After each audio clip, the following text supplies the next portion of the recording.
Welcome, my friends, to another episode of Shoot First, Ask Questions Later.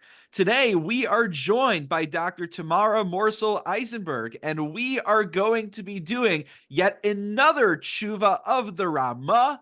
It's a very exciting and riveting case about copyright issues, about the printing and reprinting of the Mishneh Torah, and I'm not going to give away too much because that's what our guest is going to be doing for us.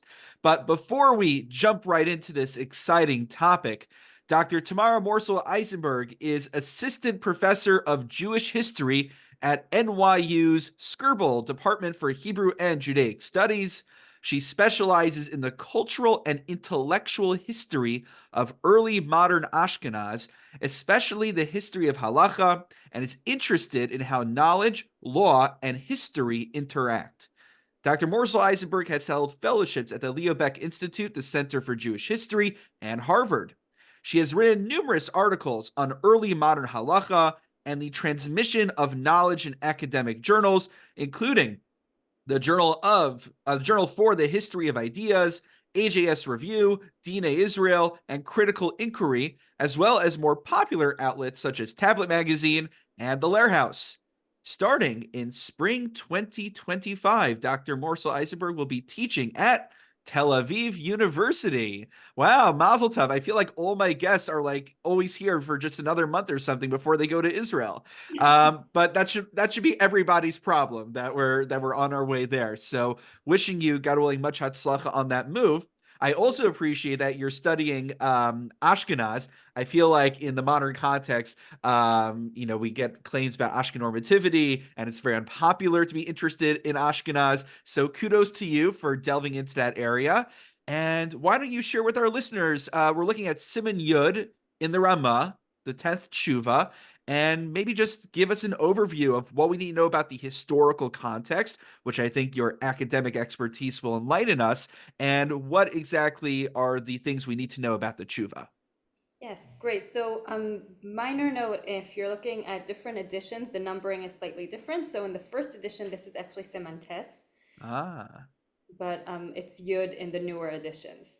And I know you already had someone who spoke about the background of the Ramah historically, so I'll spend less time talking about that and really talk more about this tshuva. And I think you had sort of all the really exciting tshuvas that are interesting halachically and historically. And I think this is another one for this Right. And lineup. for those just tuning in now, what Dr. Morsel-Eisenberg is referring to is we had a tshuva, we did the tshuva on a Friday night marriage, which I think is perhaps, I venture to say, is the most iconic tshuva of the Ramah that people think of. And we also did on Stam Yenam on problematic wine as well. But this is certainly up there on important tshuvas of the Ramah to know. So I'm really excited to learn about it. It's very much up there. So this tshuva relates to another aspect of Jewish history in the early modern period that I'm really interested in. So in this case, in you know, the history of print, right? So the printing press, how the printing press intersects with Hebrew printing in general and with halakha in particular. So we don't know exactly when Hebrew printing began. We know that by, let's say, the second half of the 15th century, we're starting to see Hebrew printed books. We don't know which is the first. Was it in Rome? Was it maybe in Spain before the expulsion? We're not exactly sure, but definitely when you cross that threshold of like 1500, Hebrew print is going, right? And they're printing lots of important Hebrew books, obviously Tanakh, then books that are more, in use, in daily use. Think of machzorim, that type of thing, but also sifrei shut, also, right, responsa, which obviously might be of interest to your listeners, right? But they start printing responsa, first responsa mostly of rabbis who already wrote in the past. So think, for example, of the Rashba, right, the Maharam of Rothenburg. So they start with earlier tshuvot, and then slowly, in this period, in the period of the Ramah, you start having the beginnings of rabbis printing collections of their own tshuvas while they're alive, which I think is fascinating just in terms of what we think of what happens when you're just answering a question versus publishing a collection and knowing that this might reach other audiences. Right, so that's sort of just the time, right, the period that we're dealing with and the sort of technological background that we're So dealing with. So that's a very interesting point that you made, that certain rabbis had their own printing press. I think, correct me if I'm mistaken, I think Rav Yaakov Emden had his own, which gave him a certain power dynamic in his big feud with Rav Yonason Eibschitz. The fact that he could just keep printing out all of his ideas gives a certain level of power and influence when you control your own printing press. Right. So Rav Yaakov Emden did have his own printing press, and I actually once studied sort of the different things that he printed versus things he printed elsewhere and what formats he printed in. And definitely a lot of what he printed on his own printing press were those pamphlets that were part of his battle with Rav Yonason and part of that independence and sort of being able to print whatever you want, in a sense, is probably related to the fact that he did have that press, but they also used it, right? When things came to a head, they also stopped him from printing. Wow. So, it's a double-edged sword there. In this case, we're not talking about rabbis who quite have their own press yet. The period we're looking at is really when the peak of Hebrew printing was in Venice at the time. That was sort of the center of Hebrew printing. But what you do have is many rabbis who, as kind of a side gig, and this is related to how the communities worked in Italy and how they paid their rabbis or didn't pay their rabbis, as kind of a side gig, they'd work as editors at printing presses, and as will be the case in this tshuva, they even went into it as a business investment. And Hmm. this really gets to the sort of big technological shift that we're looking at now. Scholars have, had big debates over how revolutionary was the printing press really, right? We know that you can copy books using scribes. We know that in certain monasteries, they had almost like a mini factory of people copying text with scribes. So, how different is it really that you can now print books, right? And the really big jump in terms of technology for print was this technology that you had, right? Obviously, the stamps of the letters, but it's what's called movable type. Movable type means you can rearrange those letters and create a page, and then when you're done, take it apart and create a new page. Right? So Hmm. this is both very kind of cost effective, right? You don't have to make like an engraving or a stamp for a whole page. That would probably be more worth it to just have a scribe hand copy something, right? So it was very cost effective in that sense. And then you could do it over and over again. Obviously, once you have that page, you print as many copies of that page as you want before you take it apart and then create a new one, right? So this was really technologically the big shift, right? The shift to movable type. And then there was a question of sort of what are the consequences of this? Did this change the world? Right? And there were scholars who wanted to argue that almost everything that happens in this period, from the Reformation, the Counter-Reformation, the scientific revolution, eventually leading to, the Enlightenment, that basically, the beginning of modern times were all really a cause of this technological change of the printing press. And this debate goes back and forth, and others will say, no, actually, there are a lot of continuities, right? You can't just hang an intellectual and cultural revolution on this one little technological change. But whether you want to say it's a huge change or you want to say it's just a very small technology, there are some things that essentially were different. And one of these, as I already mentioned, is the technological shift, in terms of you set up a page once and then you can make as many copies as you want. And one of them is the sort of the financial structure of how do you make money off of this, right? So Hmm. people used to already use books as commodities in the past, right? Be it as, fancy gifts, they could sell them. But now the whole structure changes, right? First of all, right, it's not one person copying one thing at a time, right? It's from one center and then it copies it many, many times. And it happens at one point in time, and from there it spreads. You can obviously, print it again later, right? But there's this one moment, and then from there it goes out. Plus, financially, it needs a very big upfront investment. You Hmm. need to buy the paper, you need to invest in the labor, and then you start making that money back and hopefully also profit once you start selling those books. Right? So Right. that It's not like changes you the get whole. commissioned as a scribe, you write a book, or nowadays still, you write a Sefer Torah, sell Torah, you get money for it. This, you have to wait for that investment to actually pay off, and only certain people can amass that kind of capital. Exactly. So it's really about the upfront investment and the capital, and it's also about choosing what to copy. And this is especially different in the world of Hebrew printing. Malachi Betaria, one of the biggest scholars of Hebrew manuscripts, who passed away earlier this year, showed that in many Hebrew manuscripts, so hand copied texts, you see that people usually either copied it for themselves or had someone copy it for one specific person. So then you copy what you need or what you're interested in. But when you're doing this kind of big print investment, the text you want to choose is something that's a surefire seller, right? You don't want to risk things because you want to make sure that you're going to, at very least, get your investment back and hopefully make a profit, right? So that's one of these profound shifts that suddenly, for almost, I'd say, technical financial reasons, changes sort of many things about the dynamics of how you decide what is printed, right? And what sort of what kind of knowledge gets reproduced, right? Which is why this is so interesting. And I think this goes straight to sort of the problem in this tshuva. Right. So the issue that we're about to see in the Ramah is really within the backdrop of not just something facing the Jewish world. We're just going to see the Jewish manifestation of how the world is reacting to this phenomenon of being able to just mass print things, at least by standards back then. Right. And right, it's very interesting if you think of it also nowadays, when you have a new technology coming up, and the big sort of question that will come up with the truth of it is this question of sort of, is it unfair competition? Is it monopoly?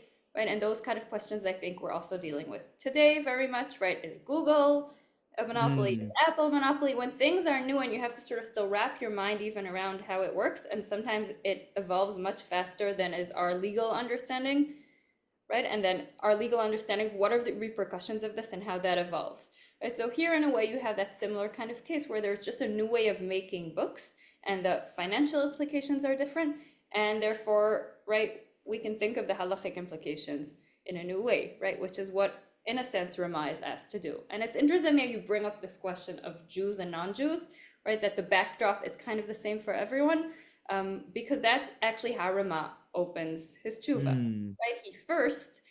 He first sort of asked this question of Jews and non-Jews, and only later does he explain what the case is really about. But maybe just to make it less confusing, I will upfront explain what the case is about. Yeah, let's get like a one line. What's the shiloh? What's the scenario? And then we could go through maybe the bullet points, the Rashi Prakim of how he addresses the scenario that's brought to his table. Right. So the scenario that's brought to his table is brought to his table by a relative. He's, I know, a second cousin or cousin once removed or something like that, right? Of the Ramah. For those of you who've listened to the episode that goes into the background of the Ramah, we don't know exactly when he was born, but we do know that he's a lot younger than this relative asking him the question. This might even be one of his first tshuvas that he's answering. So he's still sort of young, up-and-coming rabbi, and he's asked by a very, very senior rabbi, Maharam Katzenelbogen, Rab Meir Katzenelbogen of Padua, or Maharam of Padua, right? And the case that's brought before him is this. As I said, rabbis in Italy, so Maharam obviously lived in Padua in northern Italy. Rabbis in Italy would sometimes, as a side gig, work as editors, work in print, or even invest and do this himself. And it seems that this is what Maharam Padua did. He decided to publish a new edition of Mishneh Torah. This is by far not the first edition of Mishneh Torah that was printed, but he decided to edit and print his own version. And he does this together with a printer in Venice, the Bragadini printers, not Jewish printers, right? But he comes up with the money and he comes up with this project. And what happens is, in the very same year, another press, the Justiniani press, publishes Mishneh Torah as well. Not only do they publish Mishneh Torah, on the title page of their publication, they mention, and I'll just quote from the title page, when they say everything that will be in this new edition, they mention, Gam hiskamnu lahatpis ba'achrona, ma shekatav begilayon, chacham echad, v'rosh mirabnei padva harav Reb Meir chadashim לבקרים, שכתב מליבו בדפוס המימוני, אשר הדפיס מחדש הברגדין.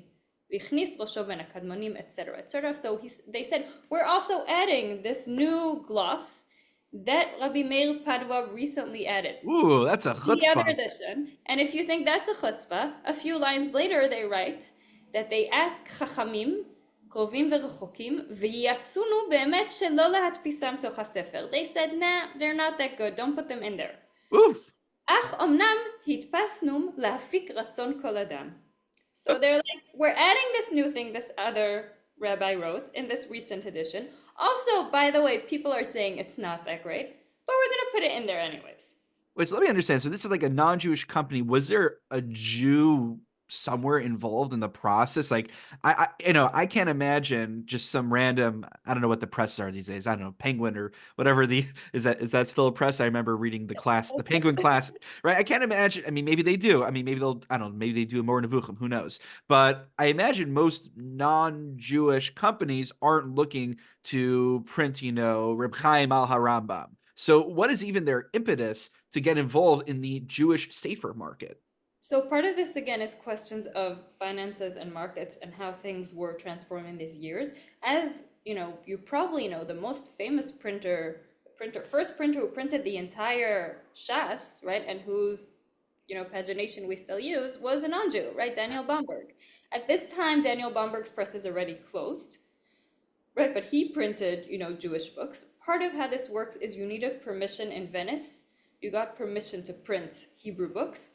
You got permission to print any books, and one of the ways to carve out a niche for yourself is to specialize in a specific language, right, in specific types. So you could get permission to print all Latin books or Greek books or some other, way to carve out a niche, and Hebrew books could be part of that. So that might have been part of why Bamberg were printing Hebrew books. We still don't know why he was interested, but partially there was a market for this. Jews love their books and need their books and buy them, right? So it's a market. In that time also, you had a phenomenon of Christians becoming more and more interested in Hebrew texts, partially on the backdrop of humanism, right? The same way in the Renaissance, humanists were interested in Greek and Latin and antiquities.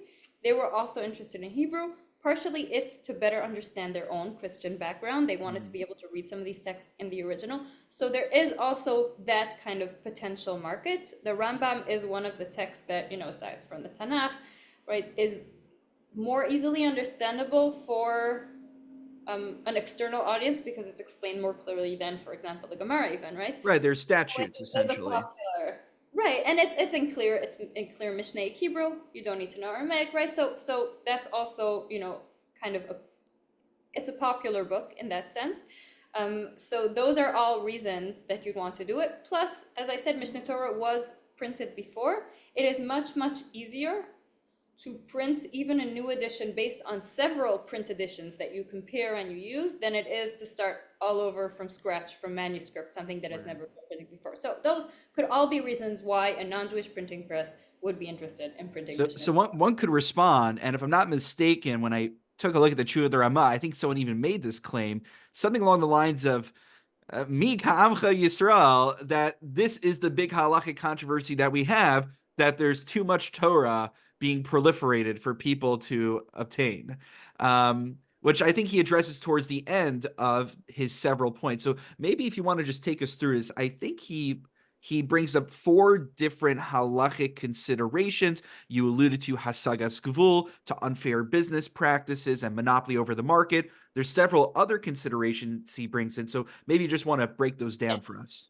So one important first consideration he brings up is the question of Jews and non-Jews, right? We have many tshuvas about questions of asagas gvul, of what's called marufia, right? People having sort of a privilege of having a certain corner of business, and litigation between two sides of, who can keep it. What's unique about this one is it's between a Jew and a non-Jew, right? So Ramah is in a way being asked to give a psak to a non-Jew who, Interesting.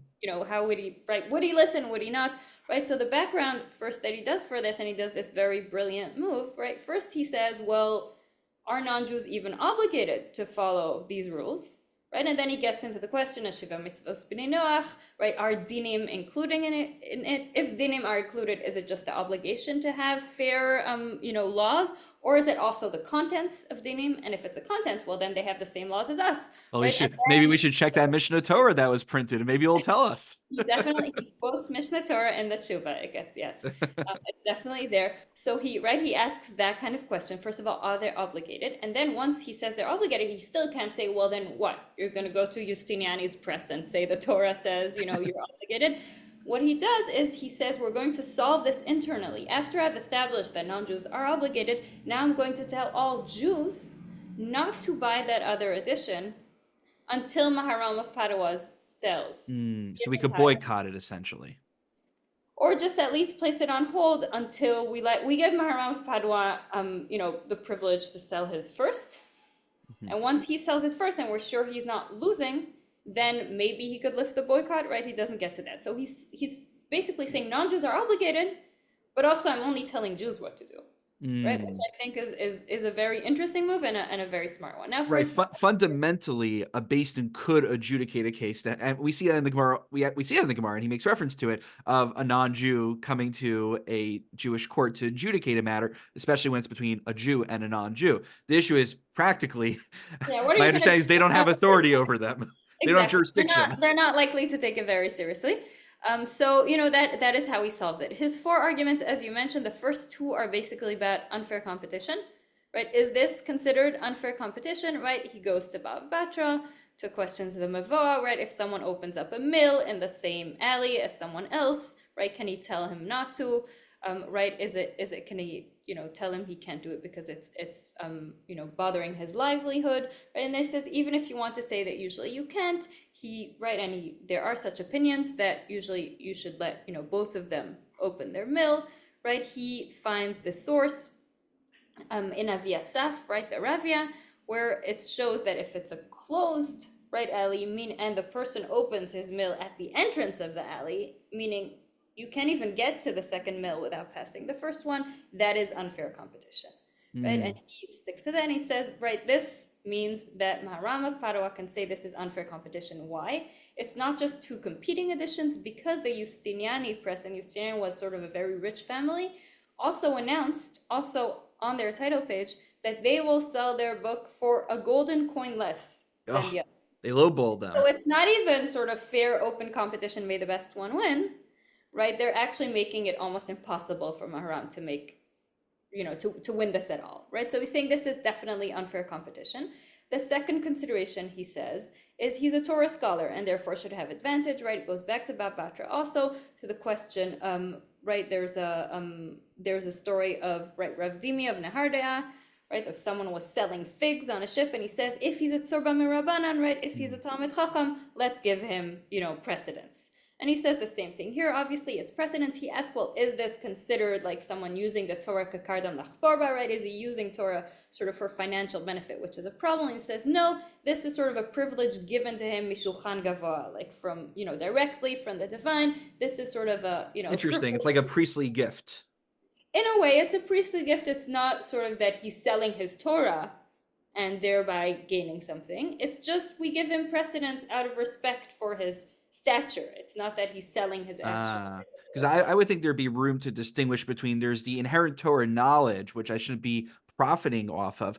But, I not that I've put out anything monumental, but when I write an essay, part of it is the conceptual, the ideas, but as I'm sure you know yourself after publishing a lot, there's the editing and there's the formatting and there's like all of this annoying things that we have to deal with but are necessary, which isn't inherently Torah knowledge, which it does make sense. One should certainly be compensated for, and it's not considered, I think, to be profiting directly off of Torah knowledge, one could argue. Sure. So he's talking about something even more general in a way, just saying the fact that we give someone perks because he's a Torah scholar is definitely not profiting off of the Torah knowledge himself. It's just at a certain status he has because he is a Torah scholar. So that's number two.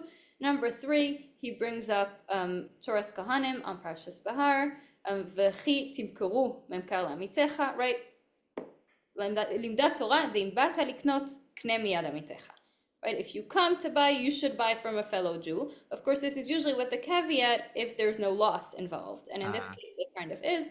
Right? And he brings all kind of other evidence from Ezeu Neshech, and right from other examples where even if you could sort of gain, right? Even if you could sort of gain, you should not gain if it means there's still a value to maybe even losing a little bit so I could support a Jewish business. And I'm sure that this is what everyone in like the Israeli industries are pointing to, saying buy Israeli products, even if it's at a premium. So this would be the proof text seemingly. Right? He's saying this is, right, not only can you forego some profit, right, which is the case in Ribbis, he even shows that in some cases, if you're losing out on the keren, right, you're actually losing out on the, the main capital, you should even, absorb some loss if it is, for a Jew, right? So this is number three that he brings up. And the fourth thing he mentions, this prohibition to have a Sefer Torah she'eino mugeh, an unedited or bad edition of a Sefer Torah. You shouldn't have that, right? Because it leads to incorrect halachic decisions and incorrect knowledge. And then he extends that from Sefer Torah to Torah She'bal Peh and to books about Torah She'bal Peh, because he says basically, right, the danger is the same. And Maharam's edition, so he says, is the superior one because he edited it, and therefore you can, you should go for that. So those are the four considerations that he brings up. Where did this competing Safer Press, where did they come up with the manuscript for the Mishneh Torah? So he's saying is that it's not as well edited as the Maran Pada was, but where did they get their edition from? Presumably it came from somewhere else that was edited. I'm sure they didn't just procure it yesh me'ayin out of nowhere. So you have examples of different practices of what different presses were interested in when it came to like what is the standard that they want. Do they prefer using one really good manuscript? Do they prefer comparing several manuscripts? Or are they just using combination of printed editions? In this case, it seemed that there were definitely printed editions involved. So it's not, you'll often see that on the title pages. We found many old manuscripts. We looked far and wide and we collected these. And we, in this case, it doesn't seem like, as I said, this was a sefer that was already printed in the past. And there aren't that many glosses and comments of Maharam. It's not like a, it's not a, Raman Shulchan Aruch, or it's not, right? It's here and there. So in that sense, he might have, the Raman might have just been saying this kind of in principle, right? Mm. What's interesting also is this is the only point where he really refers to the contents. Yeah. Right. And this is a point I wanted to make also about this question of like, it's often seen as a case about copyright, right? He doesn't refer anywhere, not so much to the contents of what Maharam does, and definitely not to the fact that the other press copied it, right? That is not his concern. His concern here is really with Maharam of Padua getting his investment back, right? Right. And There's really nothing more inherently question, wrong.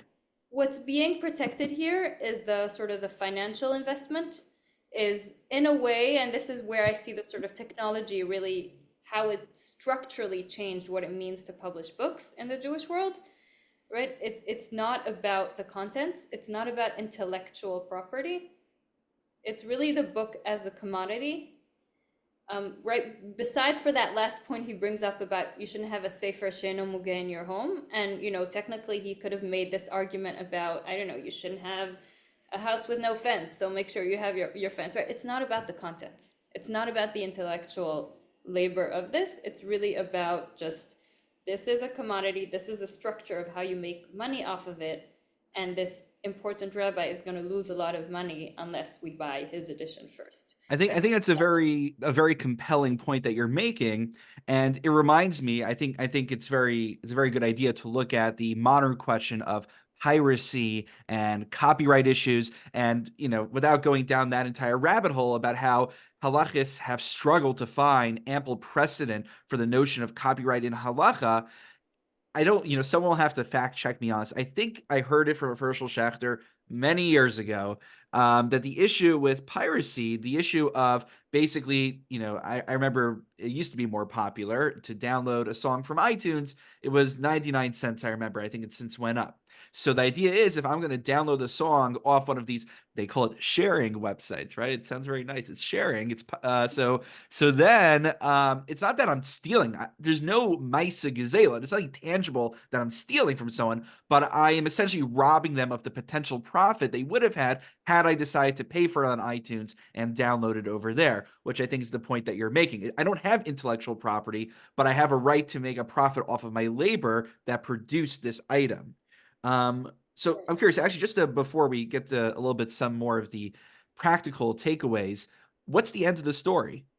So he So gives his psak. What happens? he gives this psak. He has like two little additional concerns that he brings up. One of them is, will it ruin the book market somehow? Will this cool off the desire of non-Jewish printers to print Jewish books if we do these kind of mini boycotts, right? And his answer basically is, right, and he says this there, that he says, right, Hamadpisim hirbitzu Torah beYisrael, which is Mhm. very funny if he's talking about non-Jewish matbisim. But then he says, don't worry, they're not doing it out of their love for Torah. They're doing it because it's a profitable market. And therefore, if we make it worth their while again in the future, they'll print again. This isn't like about principles. And the second thing he brings up, and this goes to the afterlife, right? He says, maybe this is a problem of showing like being ungrateful to non-Jews, right? And maybe this will get us in trouble, right? And he brings up the case of Ifra Hormiz, right? The mother of Shabur Malka, right? Who wanted to give tzedakah and then they wanted to not accept it. And I thought maybe Mishum Shlom Malchus, they should accept it. And he says,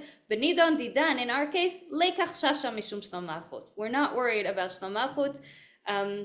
Many scholars believe that this was the beginning of the longer road that led to the burning of the Talmud 3 years later. Oh, Right? wow. That some of these fights got these texts in front of the eyes of the wrong people, and it really part of what created that. So we don't know if that's really what happened. It's sort of, you know, up in the air. But the fact is that a few short years later, in Italy, they burnt the Talmud. Wow. So if I understand what you're suggesting is a theory that because of the pushback against non-Jews publishing Jewish texts, that kind of strife and frustration possibly contributed and even culminated in them saying, well, if they're just gonna, give us all of these tsaras for printing their books and they're not grateful for it, we may as well go ahead and burn it. So it's not about the contents of, what they were upset about. It did mean there was more scrutiny on Jewish Hmm. books, and this sort of Ah, culminated with others saying, the Talmud is full of things against Christians, and with other sort of negative things about Jewish books. Right, so it's not that the sort of prohibition against the Talmud and the burning of the Talmud is related to the print controversy, but it did, bring scrutiny to this case, and it may have indirectly led there. So that's part of sort of that afterlife. The other part is when you look at the end of the tshuva, he ends it in this sort of plural, right? And I was trying to see if I can find the ending of it. Yes, he says right in the end. He says Hagaon Hanal Maharam Zacha Bedino Linkot Lo Shokat Beresha, right, and that he should first be the one who can sell his, and then he writes Gam Anachnu Maskimim Menadin Umeshamtinan, right? So he writes in plural. It seems that maybe this is a text that he would have signed by others, right? Especially if he's doing a cherem in the end, right? We say Malachim Maskim Menadin Umeshamtin Cherem Shamta, right? That he's putting out a cherem of people who won't listen, right? So this isn't just a suggestion at a boycott, right? It's really I active.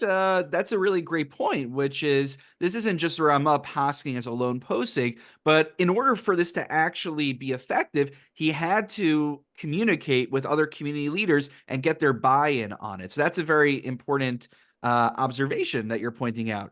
Now, I see, as I always say when we have guests on, time flies when having fun learning chuvos. So we have about a minute or two left, and I know there's so many questions which you've already mentioned and alluded to about the modern implications of all this. I'm already thinking about, I mentioned before the power dynamic of when someone owns their own printing press, it gives them influence. I'm thinking today about anyone can just write a Times of Israel blog or go on Facebook and write whatever the heck they want. And it's the opposite. Now anyone can say anything. I'm curious if there's any final message you want to share with our listeners. You can either respond to what I just brought up, or we could table that if you have a message that you want to share with us before we conclude today. Right, so I think, as I said, it's very interesting here that there's much less relation to the idea of the contents and the ideas, right? And much more just a question of, is this person going to lose their investment, right? Is this person going to have a financial loss? And as you suggested, it might be an interesting way, right, to think of copyright not in that sense, right? It in a way looks like a solution, right? But I do want to caution on the other side of this, right, that it doesn't relate to the sort of creative intellectual labor here, right? So it's again sort of saying basically ideas are not inside the purview of the kind of things you can legislate, right? We can talk about gains, we can talk about losses, right? But it really relates to books as commodities, right? Mm. And that is something that before, right? You see it even right in the tshuva, right? He's quoting the Rambam left and right. Even Rama himself, right? And I wonder if your previous podcast that discussed this background had such a case himself, right? He was writing something, and someone else was writing a very similar thing, right? As he was finishing Darkei Moshe, his gloss Yeah. on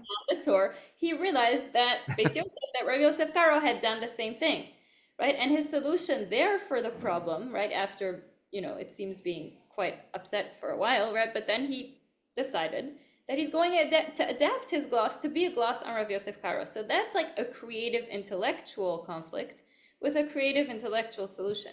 It wasn't about money, right? It was Mm. about, I don't want to put out the same thing that someone else already wrote. It's superfluous. And then the solution is, oh, I'll adapt it so that it is, right? I'll just summarize my contribution and add it to that, right? So there is sort of a non-commodity type of Mm. discussion around this that functions completely differently. Whereas here, it's not about the ideas, right? It's Mm. really, in a sense, about, right, this book as it could be anything. He could be selling something else as well, right? It could So, just be a superior product. right. So this is perhaps we'll put it this way. This is a landmark tshuva on copyright, not because of what it says about copyright, but because of what it does not say about copyright and intellectual property. That's perhaps what makes it such an important tshuva from that angle.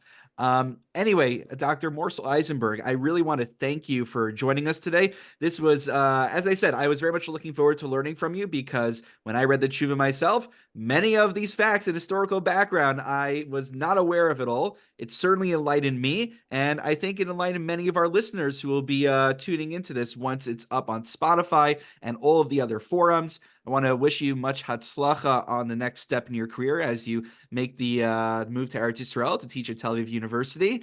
And God willing, we should all benefit from your Torah and academic contributions in the future as well. Main, thank you, and thank you so much for having me.